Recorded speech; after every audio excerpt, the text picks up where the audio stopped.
Hi hello welcome to దుర్గాస్ world. Like share and subscribe. చిట్టి ముత్యాలతో బిర్యానీ అండి, గుడ్డు అండ్ పన్నీరు చాలా టేస్టీగా ఉంటుంది. ఒకసారి ఇలా ట్రై చేయండి.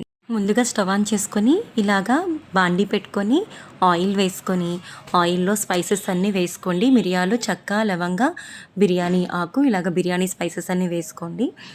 నెక్స్ట్ అవి వేగుతూ ఉండగా జాజికాయ పౌడర్ను కూడా గీరుకొని వేసుకోండి. అవి కూడా వేగుతూ ఉండగా ముందుగా రెడీగా నీట్గా కడిగి పెట్టుకున్న పుదీనా, కొత్తిమీర కూడా వేసుకొని వేగుతూ ఉండగా చిన్న పచ్చిమిర్చి అండ్ ఉల్లిపాయలు కూడా వేసుకొని వేగుతూ ఉండగా జీడిపప్పు, అల్లం వెల్లుల్లి పేస్ట్ కూడా వేసుకొని అవి కొద్దిగా వేగిన తర్వాత బఠానీ కూడా వేసుకొని వేపుకున్న తర్వాత పసుపు, బిర్యానీ మసాలా, గరం మసాలా కూడా వేసుకొని అవి కూడా పచ్చివాసన పోయే వరకు వేగనివ్వండి. వేగిన తర్వాత నేను 4 గ్లాసులు రైస్ తీసుకున్నానండి. చిట్టి ముత్యాల రైసు 4కి 8 గ్లాసులు. సేమ్ అండి, మామూలు ప్లెయిన్ రైస్కి ఎలా అయితే పడతాయో అలాగేనండి ఈ చిట్టి ముత్యాల రైస్కి కూడా 1:2 అండి. అదే క్వాంటిటీ తీసుకోండి, కరెక్ట్గా సరిపోతుందండి. నాకైతే ఎసరు బాగా సరిపోయింది. ఇలా ఎసరు కాగిన తర్వాత రైస్ను కూడా వేసుకొని మూత పెట్టి మీడియం ఫ్లేమ్లో మగ్గనివ్వండి.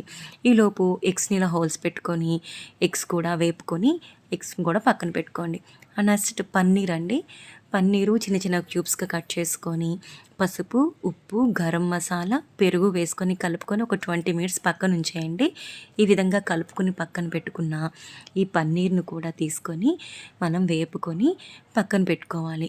లాస్ట్గా ఇంకా బిర్యానీ కంప్లీట్ అయిపోతుంది, ఒక 10 or 15 మినిట్స్లో కంప్లీట్ అయిపోతుంది అనగా ఈ ఎగ్స్ను పన్నీరు వేసుకొని మూత పెట్టి నిమ్మకాయ రసము అండ్ గరం మసాలా అండ్ బిర్యానీ మసాలా లైట్గా వేసుకొని మూత పెట్టుకొని ఒక 10 మినిట్స్ స్లో ఫ్లేమ్లో మగ్గనివ్వండి. అంతేనండి, ఎంతో టేస్టీ అయిన చిట్టి ముత్యాల బిర్యానీ రెడీ అయిపోతుంది.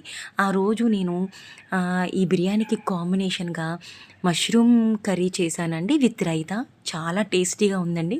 ఒకసారి ట్రై చేయండి, టేస్ట్ డిఫరెంట్గా ఉంటుందండి, చాలా టేస్టీగా కూడా ఉంటుంది.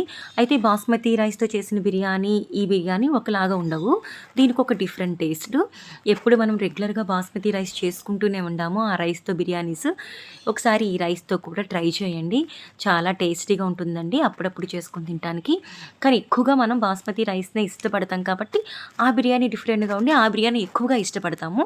ఒకసారి ఇలా కూడా ట్రై చేయడం వల్ల ఈ టేస్ట్ని కూడా ఎంజాయ్ చేస్తారు మీరు. నేను ఈ శ్రావణ మాసాల వల్ల నేను నాన్ వెజ్ వేయలేదండి, నాన్ వెజ్ వేసి చేసుకోండి బాగుంటుంది.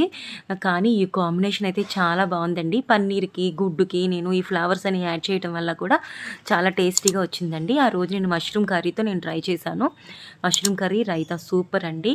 Thanks for watching. Like, share and subscribe.